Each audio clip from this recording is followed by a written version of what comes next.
While this is pending, there are some LGUs like in Cebu and Valenzuela that did the clearing drive in their area of these cables.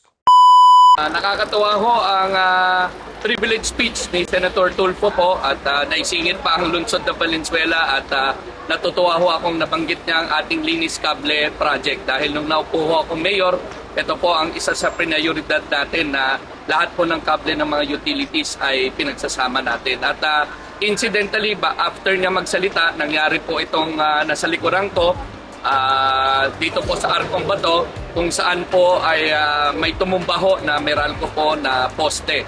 Kaya ho ngayon ini-inspect ko ho ang na-damage po ng mga kable at ganun din pinagpatuloy natin linis kable program natin.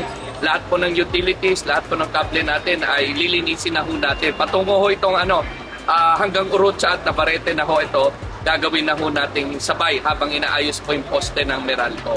Kaya po sa ating mga kababayan, kasama po si Kapitan Dang at Kapitan AJ at ipagpapatuloy ho namin ang linis kable project natin sa lahat po ng mga komunidad natin sa buong lungsod ng Valenzuela para ho sa ating una-una sa ating kalinisan at sa safety po ng ating mga kababayan.